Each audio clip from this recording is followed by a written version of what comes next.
हाय दोस्तों, कैसे हैं आप सभी। मैं डॉक्टर आनंद व्यास फिर से अपने YouTube चैनल पर आप सभी का स्वागत कर रहा हूं और आशा कर रहा हूं कि आप सभी ठीक है, मस्त है और एंजॉय कर रहे हैं। इसी के साथ में हम पहुंच चुके हैं बिजनेस रिसर्च मेथड्स के थर्ड पार्ट के फोर्थ यूनिट के थर्ड पार्ट के ऊपर।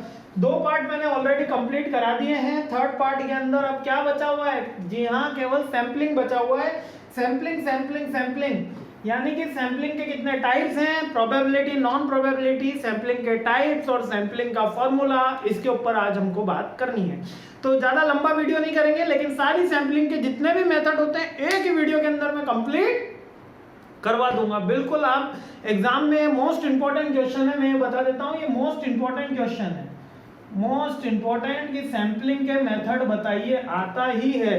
देखो, अगर भले मेरे इंपॉर्टेंट क्वेश्चन की लिस्ट में क्वेश्चन मिले या ना मिले, लेकिन मैंने यहां बोल दिया है कि ये इंपॉर्टेंट है, तो ये आपके प्रीवियस ईयर के एग्जाम बेसिस पे, या मेरे को ये समझ लीजिए कि 12 साल का टीचिंग एक्सपीरियंस है, जिसमें मैंने देखा है कौन कौन से क्वेश्चंस बार बार आते हैं, उसके बेसिस पे मैं बोल रहा हूँ। तो ये जनरल रहता है, ये बीबीए में भी आता है, एमबीए में भी आता है, तो ये क्वेश्चन काफी इंपॉर्टेंट रहते हैं। कौन सा है? प्रोबेबिलिटी सैंपलिंग, यानी सैंपलिंग के टेक्निक्स के अंदर पहला है प्रोबेबिलिटी सैंपलिंग। देखो, दो तरीके की सैंपलिंग होती है। पहली होती प्रोबेबिलिटी, जिसमें हम प्रोबेबिलिटी लगाते हैं, यानी कि अनुमान लगाते हैं विद कुछ स्टैटिकल डेटा यूज करके, कुछ उसमें फैक्ट एंड फिगर्स यूज करके, कुछ फॉर्मूला यूज करके हम अनुमान लगा रहे हैं, जिसको हम बोलते हैं probability sampling. Non probability sampling में हम अनुमान वगैरह नहीं लगाते, हमको बस जो समझ में आता है उससे सैंपल विड्रॉल कर लेते हैं। तो ये तो बात समझ में आ गई। जस्ट इसको थोड़ा सा आपको रिमाइंड करा देता हूं। सैंपल क्या था? ये पॉपुलेशन थी हमारी, और उसमें से एक पार्ट मैंने इधर इधर इधर इधर इधर इधर इधर इन सब को मिला के इधर एक छोटा सा पार्ट बनाया, इसको बोला मैंने सैंपल। जो क्या रिप्रेजेंट कर रहा है? मेरी पूरी पॉपुलेशन को रिप्रेजेंट कर रहा है। ठीक है, जो भारत के 11 क्रिकेटर गए हुए हैं, वो पूरे भारत के सारे क्रिकेटर्स को रिप्रेजेंट कर रहे हैं। इंडिया टीम में जो कर रहे हैं वो भारत की पूरी क्रिकेट एसोसिएशन को रिप्रेजेंट कर रहे हैं। ठीक है, तो दैट इज सैंपल। सॉरी, ठीक है। तो आ जाते हैं सबसे पहली टेक्निक पे, वो है सिंपल रैंडम टेक्निक। इसमें क्या होता है? Simple random technique is a name suggest is a completely random method selecting the sample. The method is assigning numbers to the individual and then randomly chooses the numbers. अब क्या करना है? अब देखो, हर चीज का मैं एग्जांपल देके समझा दूंगा ताकि आपको कहीं पे भी कोई दिक्कत ना है। सिंपल रैंडम, अब सिंपल रैंडम में क्या करा मैंने? सिंपल रैंडम में क्या करा? पॉपुलेशन लिया मैंने। अब यहाँ पे पॉपुलेशन में लेता हूँ 5000 लोगों का। कितने हजार लोगों का? 5000 इंडिविजुअल का मैंने पॉपुलेशन लिया। इस पॉपुलेशन में मैंने हर एक को नंबर दे दिया, 1 2 3 4 5 6 7 ऐसे ऐसे सो ऑन। मैंने 5000 इंडिविजुअल को नंबर दे दिया। देन आई रैंडमली सेलेक्ट, यानी कि चिट्ठी उछाली, बच्चे को बुलाया, चिट्ठी उठवाई, ऐसे हवा में फेंक के देखा, हेड एंड टेल करा, जैसे भी इच्छा हो। मतलब कि अपन को रैंडमली निकालने हैं। रैंडमली सैंपल साइज आई, इसकी सैंपल साइज कितनी आई? इस पॉपुलेशन की सैंपल साइज अप्रोक्स आएगी 200 के करीब। तो 200 के करीब जो सैंपल आए, तो 200 नंबर्स मेरे को निकालने हैं। 200 नंबर मैंने निकाले, 8 12 18 20। तो ऐसे 200 रेस्पोंडेंट मैंने निकाले इस पॉपुलेशन में से, without any idea, without any philosophy, randomly निकालना। सर इधर से तुम आ जाओ, इधर से आ जाओ, आंख बंद करके बोल दिया, भैया 4 जने आ जाओ, तो ये हो गया एक रैंडम सैंपल। इतनी बात समझ में आई? इसी को कहते हैं simple random method. Simple random method. अगली कौन सी है? अगली है सिस्टमैटिक सैंपल। सिस्टमैटिक सैंपल क्या कह रहा है? देखो, थ्योरी इधर सब आपको टेलीग्राम ग्रुप पे मिल जाएगी। ठीक है, बहुत आसान है समझना इस थ्योरी को, अगर आपको मेरा कंसेप्ट समझ में आ गया। इसके अंदर सिंपल रैंडम में कह रहा है सिस्टमैटिक सैंपलिंग में चूज विद 9th इंडिविजुअल, यानी कि ये पॉपुलेशन मेरी थी वापस से 5000 की। अब मैंने क्या दिया? नंबर दे दिया वापस से 1 to 5000 तक नंबर दे दिए। देखो, पॉपुलेशन अपनी 5000 की रहेगी सबके अंदर, और अपन एक ही एग्जांपल से सीख रहे हैं। अब इसमें से मैं हर 20th को बुला लेता हूं। 20th बंदा आ जाए, 20वें नंबर पे जो बंदा खड़ा है वो आ जाओ। 20 के मल्टीपल में 20 40 60 80 90 सॉरी 100, 120, 140, 160, 180, 200, इसी तरह 2 के मल्टीपल 20 के मल्टीपल में जितने भी बंदे खड़े हैं उन सबको मैं विड्रॉल कर लेता हूं। दैट इज सिस्टमेटिक सैंपल, यानी कि मैं सैंपल तो ले रहा हूं बट रैंडम लेने की जगह मैंने कोई नंबर्स असाइन कर दिया। That is systematic sampling method. समझ में आ गया? ठीक। अब स्ट्रेटिफाइड, अब ये स्ट्रेटिफाइड बहुत जगह कॉमन चलता है क्लस्टर भी इसको यही बोलते हैं, stratified. Stratified sampling involves a method where a large population can be divided into a smaller group that usually don't overlap. यानी कि 5000 लोगों की मेरी पॉपुलेशन थी, 5000 पॉपुलेशन थी, है ना? इसको मैंने डिवाइड कर दिया। क्या डिवाइड करा? इसको मैंने 50-50 के कितने टुकड़े बनेंगे? 100 टुकड़े बना लिए, या चलो 500 के 10 बना लेते हैं, ये थोड़ा इजी रहेगा। 500, 500, 500, 500, ठीक है, 500, 500, 500 एंड 500। मैंने 5000 की मेरी पॉपुलेशन थी, इनको मैंने क्लस्टरिंग में सेट्रीफाइड कर दिया, यानी कि एज के अकॉर्डिंग, कास्ट के अकॉर्डिंग या किसी पैरामीटर पे ले लिया और कह दिया कि भैया आप इधर जाओ, आप इधर जाओ, आप इधर जाओ, आप इधर जाओ। जैसे कि मैंने बोला कि क्या था 5000 स्टूडेंट थे। अब ये इसको समझो कि 5000 कौन है मेरे पास? स्टूडेंट्स जिन्होंने एक एग्जाम राइटअप करा, वेरी टफेस्ट एग्जाम एक राइटअप करा है, और उनको उनके कुछ परसेंटेज आए। कितना है? 1 to लेके 100 तक परसेंटेज आए होंगे। तो मैंने कहा जो 1 to 10 है वो इस ग्रुप में आ जाओ, ठीक है, जो 10 to 20 है वो इस ग्रुप में आ जाओ। अब ये हो, मैंने तो यहाँ 500 का एक रैंडम ले लिया, लेकिन ऐसा भी हो सकता है इस सैंपलिंग में कि ये जो भैया हैं हमारे, इसमें क्या हो, इसमें केवल 20% ही हो, ठीक है, और इसके अंदर 1000% हो जाए। कुछ भी पॉसिबल है, कुछ भी पॉसिबल है, लेकिन टोटल इसकी 5000 ही रहेगी। यानी कि किसी पैरामीटर के अकॉर्डिंग, किसी वेरिएबल के अकॉर्डिंग जब मैं किसी पॉपुलेशन को डिवाइड कर देता हूं जो एक दूसरे से ओवरलैप नहीं होती। अब 1 to 10 और 10 to 20, अरे 11 to 20 कर दो बस, ओवरलैप बिल्कुल नहीं होगी। 11 to 20 कहीं पे ओवरलैप हो रहा है? नहीं हो रहा है ना।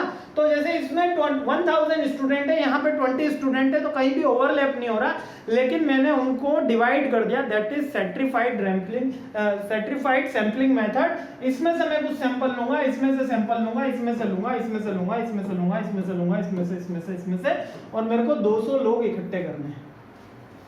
अब जैसे कि 20 में से 2 लिए तो 2000 में से 1000 में से कितने लूंगा? 1 लूंगा, 5 लूंगा, 10 लूंगा, वो डिपेंड करेगा, ठीक है, वो एक अलग पैरामीटर है। लेकिन ये सेट्रीफाइड सैंपलिंग मेथड है, यानी कि divide stratified. For example you can choose every 5th person in the sample. Systematic आ गया, तो कहां गया? अच्छा ऊपर गया था, चलो नीचे आ लाओ। Population can be divided into smaller group, usually don't overlap नहीं करी ना यहाँ पे, but represent to entire population together while sampling. This group can be organized or they draw the sample from each group separately. Each group से हमको separately sample लेने हैं, तो ये stratified sampling method कहलाता है। अब next आ जाता है area sampling और cluster sampling। दोनों में से लगभग सेम ही है, लेकिन अलग अलग लिखा है तो अपन अलग अलग समझ लेते हैं। Area,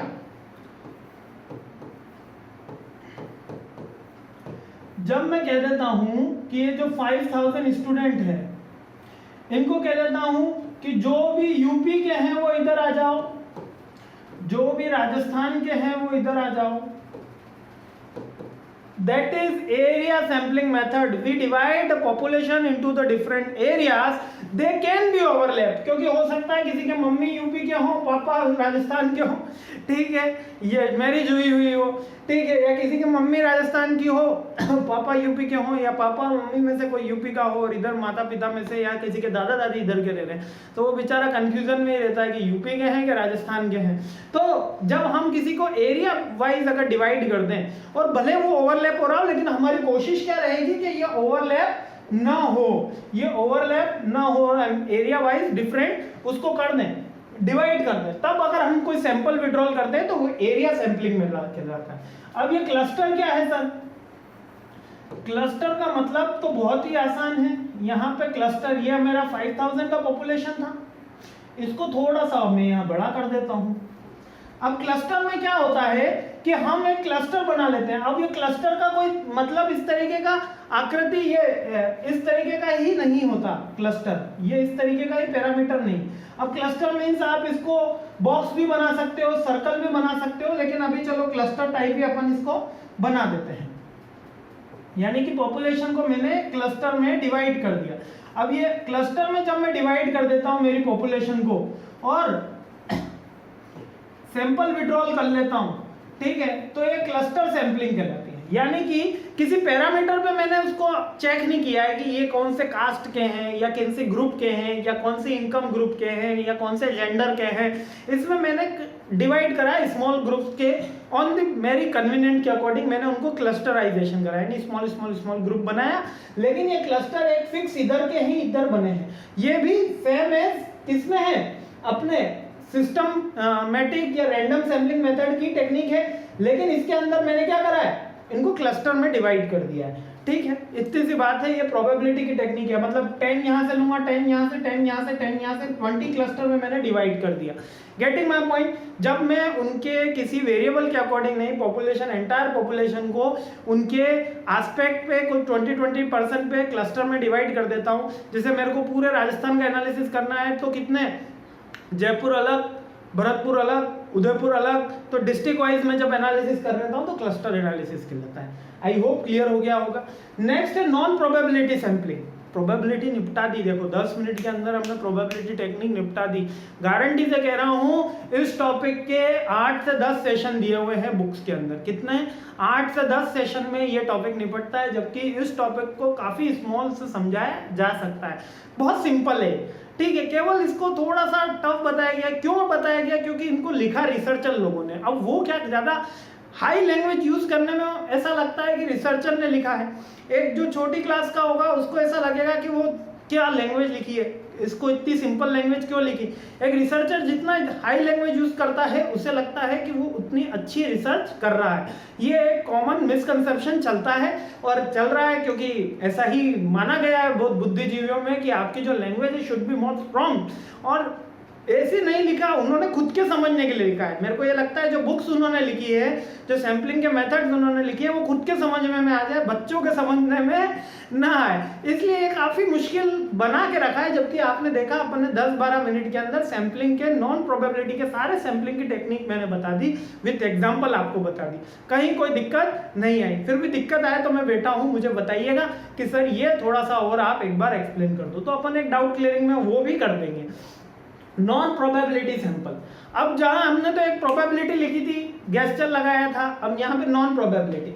non probability sampling is a sampling technique which is the researcher select sample on the subjective judgement, यानी कि खुद के एक्सपीरियंस के अकॉर्डिंग, वो अपने जजमेंट के अकॉर्डिंग जब सैंपल लेता है तो वो नॉन प्रोबेबिलिटी। यहाँ पर रैंडम नहीं, ये 5 बच्चे मेरे बहुत पसंद के हैं, आओ तुम बताओ मैं कैसा पढ़ाता हूँ, तो ये हो गया नॉन प्रोबेबिलिटी, क्योंकि मुझे पता है ये अच्छा ही फीडबैक देंगे, तो ये नॉन प्रोबेबिलिटी सैंपलिंग होगी। In the non probability sampling not all the members of population have a chance to participate. सबको पार्टिसिपेशन का चांस क्यों भैया, उन्हीं 5 को बुलाना है in the study, unlike the probability sampling. Probability sampling में सबके पास इक्वल चांस होता है ना, कि कोई भी बुलाया जा सकता है। 5वां नंबर किसका होगा कौन जानता है।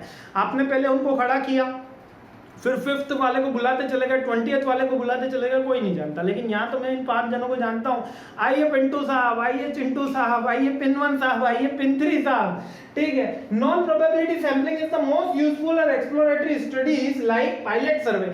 जब हमको पायलट सर्वे करना होता है, सर यहाँ पर वर्ड आया है पायलट, तो ये प्लेन उड़ाने वाला पायलट नहीं है। यहाँ पर क्या होता है कि जब भी हम कोई रिसर्च करते हैं, क्वेश्चनर फिलअप करवाते हैं, तो हमारे लिए क्वेश्चनर, मान लीजिए मैंने 500 जनों का क्वेश्चनर फिलअप कराना है, कितने का, तो ऑलमोस्ट मैं 10% पे पायलट स्टडी करता हूँ।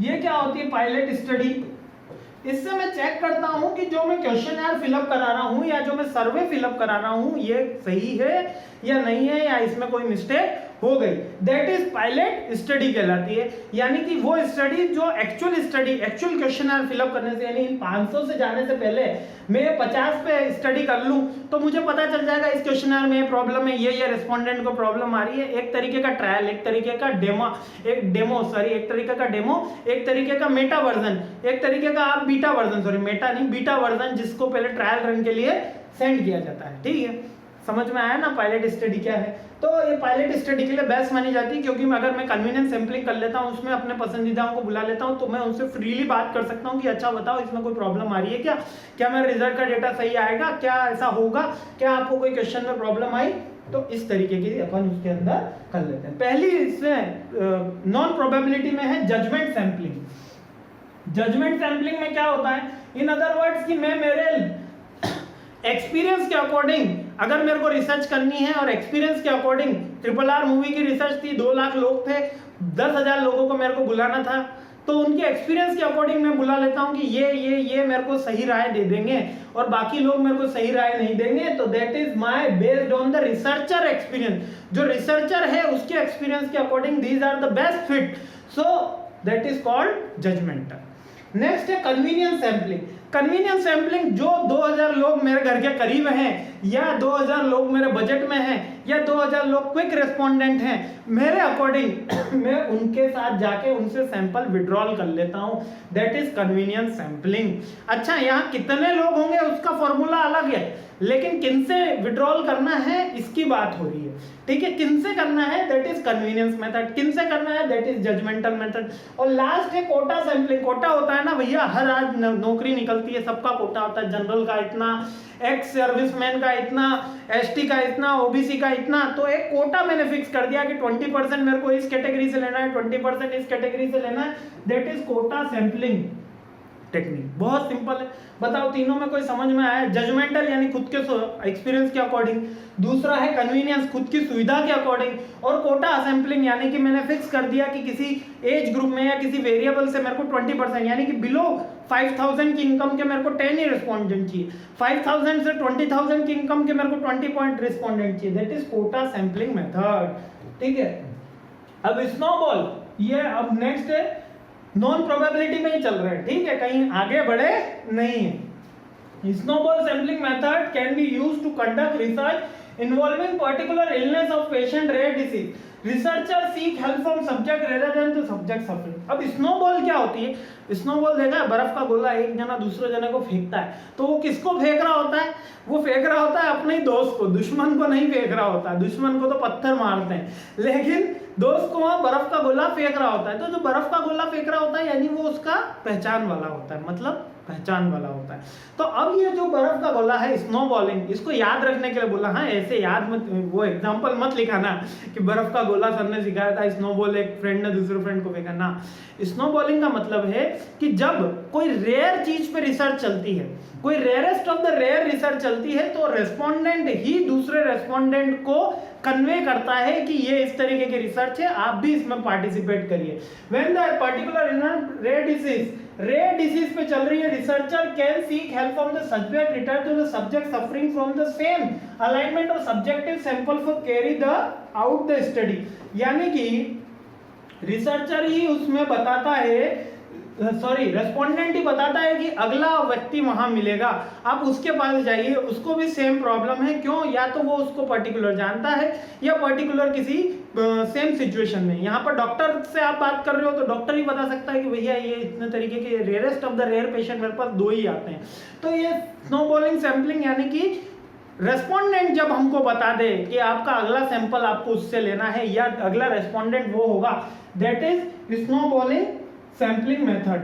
और कंसेक्यूटिव सैंपलिंग मेथड तो सबसे आसान है, जो पहले 200 लोग घुस गए उनका सिलेक्शन हो गया, there is consecutive sampling method, यानी कि एक के बाद एक, जब तक सैंपल पूरा ना हो जाए, जब तक सैंपल साइज पूरी ना हो जाए, तब तक हम सैंपलिंग लेते रहते हैं, कन्वीनियंस करते रहते हैं। यानी कि जैसे कि वो जनगणना वाले आते हैं ना कि 50 मकान पे हमको जनगणना करनी है, तो जब तक 50 मकान नहीं होंगे तब तक वो जनगणना करना आज का काम रोकते नहीं है, सेंसस करना रोकते नहीं है, कैलकुलेशन करना रोकते नहीं है। तो यही तो कहलाता है कंसेक्यूटिव सैंपलिंग, एक के बाद एक दूसरे जने की हम सैंपलिंग करते हैं। देयर इज नो कि इसके अंदर हमको 5 वाई लेना है या 10 वाई लेना है, क्योंकि नॉन प्रोबेबिलिटी है। यहाँ पर कंसेक्यूटिव चलता रहता है, एक घर, दूसरा घर, तीसरा घर, चौथा घर, पांचवा घर, एक रेस्पोंडेंट, दूसरा, तीसरा, यानी कि पूरा 5000 का रेस्पोंडेंट है, लेकिन पहले से शुरू होकर 200 पे खत्म हो गया। 4800 रह गए तो रह गए, लेकिन कंसेक्यूटिव सैंपलिंग मेथड हमने यूज किया है। समझ में आ गया? स्नोबॉलिंग यानी कि जब रेस्पोंडेंट ही दूसरे रेस्पोंडेंट के बारे में इन्फॉर्म करे और उससे आपकी हेल्प कराए, या हेल्प कराए उससे भी रेस्पॉन्ड प्रॉम्प्ट आउट करने के लिए आपको आइडेंटिफाई कराए कि this is your second respondent. यानी कि आपको नहीं पता करना है, रिसर्चर को पता नहीं करना। आप कौन है? रिसर्चर है। हमेशा याद रखना, कभी भी क्वेश्चन में फंसो तो याद रखना, you are a researcher not a respondent.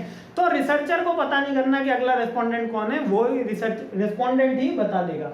अब determining the size of sample, काफी इंपॉर्टेंट, कि सैंपल की साइज कितनी हो। 5000 लोग हैं तो सैंपल की साइज कितनी हो, 200 हो, 400 हो, 700 हो। तो इसका सही, एक फिशर साहब है, एंड्रू फिशर, इन्होंने एक फॉर्मूला दे रखा है, सभी यही जने फॉलो करते हैं। क्यों करते हैं? किसी का कोई लेना देना नहीं है, लेकिन ये मोस्ट कन्वीनियंट वे है, मोस्ट इफेक्टिव वे है, मोस्ट एक्यूरेट है, ऐसा सारे फिलोसोफर्स कहते हैं। कि स्टडी में एंड्रू फिशर साहब ने जो फॉर्मूला दिया है, बहुत से लोगों के विवाद भी हैं, लेकिन इन्होंने कहा है कि ये जो एंड्रू फिशर साहब ने जो फॉर्मूला दिया है मोस्ट प्रॉमिसिंग और मोस्ट करेक्ट है। और इनका फॉर्मूला क्या है, जल्दी से देख लेते हैं। कुछ चीजें हमको पता होनी चाहिए इस फॉर्मूले को राइट डाउन करते समय, कि जैसे कि अगर मेरे को 2000 लोगों के बीच में से 2 लाख की मेरी पॉपुलेशन है, और मेरे को पता करना है कि कितने लोगों को ट्रिपल आर मूवी पसंद आई या नहीं आई, तो उसमें से कितने लोगों में से मैं सैंपल लूंगा, ये फिशर साहब के फॉर्मूले से हमको पता चलता है। फॉर्मूला भी देख लेते हैं।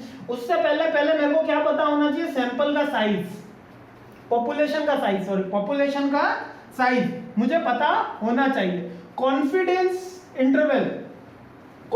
इंटरवल यानी कि +5% प्लस माइनस होगा तो चलेगा, यानी जो रिजल्ट है वो कॉन्फिडेंस कितना होना चाहिए, एक्यूरेट कितना होना चाहिए। यानी कि जो ट्रिपल आर मूवी देखने जा रहे हैं उनसे जब मैं रिजल्ट विड्रॉल कर रहा हूं, मूवी पसंद आई नहीं पसंद आई, तो उसमें डिफरेंस कितना होना चाहिए, 5% से ज्यादा या 1% से प्लस माइनस, यानी कि 1% ज्यादा कम। जैसे कि अगर 12% लोगों ने कहा कि मूवी अच्छी है, वैसे तो इतना काफी लोग कहेंगे कि मूवी बहुत जोरदार रही, सुपर हिट रही, तो +5 और -5, इससे ज्यादा सैंपलिंग एरर नहीं होनी चाहिए, इससे ज्यादा आपका एक्चुअल जो पॉपुलेशन है उससे वेरिएशन नहीं होना चाहिए। That is the confidence interval. Next है डिटरमाइनिंग द कॉन्फिडेंस लेवल।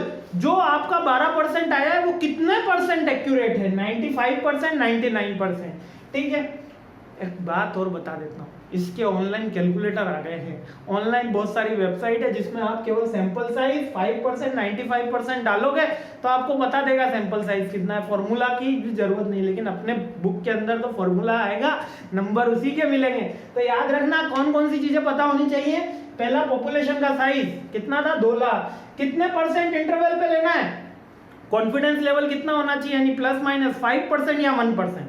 ठीक है, या तो यहाँ 5 होता है या 1 होता है। ठीक है, 1% प्लस माइनस। ठीक है, और 95% कॉन्फिडेंस लेवल यानी कि एक्यूरेसी, या 99%। Next, the standard deviation. Deviation का मींस कि आपके डेटा के अंदर कितना वेरिएशन है। डेविएशन अपन ने सीखा था ना, स्टैंडर्ड डेविएशन प्लस सेम में सीखा था कि डेविएशन क्या होता है, एक वेरिएबल का कितना वो उसके ऑब्जेक्ट मीन से इधर उधर जाता है, मीन से कितनी दूरी पर है, वो उसका डेविएशन कहलाता है। Convert the confidence level into the Z score. अब ये जेड स्कोर की एक टेबल होती है जो फिशर साहब ने लिख रखी है, उसके अकॉर्डिंग हमको जो कॉन्फिडेंस लेवल है, कॉन्फिडेंस लेवल ये जो 95% है, उसको हम जेड स्कोर में कन्वर्ट कर लेते हैं। 95%, 80%, 85%, इन्होंने एक जेड स्कोर की टेबल भी दे रखी है। ठीक है, ये रहा हमारा फॉर्मूला। क्या लिखा है, जो कॉन्फिडेंस लेवल लिया, जो आपका 95% यहां पर आएगा, उसको जेड स्कोर में चेंज करा, इसका स्क्वायर रूट। ठीक है, standard deviation into 1 minus standard deviation confidence interval. Confidence interval कितना था, 5%, तो उसको कैसे लिखेंगे, 0.05, 100 होगा ना, 5 डिवाइड बाय 100 तो क्या आता है 0.05%, और उसका स्क्वायर तो क्या आएगा 0.25। अरे 5 का स्क्वायर 25 ही तो होता है, इसमें परेशान होने वाली क्या बात है। इसका स्क्वायर कर दिया तो कॉन्फिडेंस लेवल या तो 0.25 आ जाएगा, अगर वन कितना करा, कितने डिग्री ऑफ इंटरवल लिया, 5%, 1%, ठीक है। तो ये कॉन्फिडेंस इंटरवल आ गया। जेड स्कोर्स आपको टेबल में दिया हुआ होता है, स्टैंडर्ड डेविएशन एग्जाम में दिया हुआ होता है। पहले तो आपका क्वेश्चन नहीं बन रहा है, इस पे क्वेश्चन जो है वो क्यूटीएम में है, क्वेश्चन जो है वो एफएम में है, इसके अंदर इसका क्वेश्चन नहीं है, इसके अंदर केवल अपना है फॉर्मूला है। अच्छा फॉर्मूला लिखा क्यों सर, अगर फॉर्मूला ही है, मैंने आपको यहाँ फॉर्मूला इसलिए लिखवाया है ताकि आप ये फॉर्मूला याद करके जाएं। जरूरी से ये याद कर लेना, फॉर्मूला में रब कर देता हूँ, फिर से बता देता हूं। सबसे पहले जेड स्क्वायर, फिर उसका square root into standard deviation into 1 minus standard deviation divide by confidence interval जो कितना था 5% था, और उसका स्क्वायर रूट, ठीक है। तो इससे सैंपल साइज आपकी निकल जाएगी। This is the easiest way और most promising way to develop a sample size according to Andrew Fisher, और ये वेल नोन फिलोसोफर रहे, और इन्होंने ये सैंपल साइज निकालने का एक टेक्निक बताई जो मतलब यूजुअली सब जने फॉलो करते हैं यूजुअली, ठीक है। और thanks for watching my this video. यहाँ पे आपकी पूरी 4th यूनिट कंप्लीट हो गई, फिर भी जल्द से जल्द करवा रहा हूँ, हो सका तो आज ही कंप्लीट करा दूंगा। और एक छोटा सा पार्ट बचा हुआ है ऑपरेशनल मैनेजमेंट का, वो भी आज ही कंप्लीट करा देंगे। Thanks for watching my this video, I really appreciate your time, और जल्दी से मुझे बताइएगा कि आपको मेरा ये वीडियो कैसा लगा। Thank you.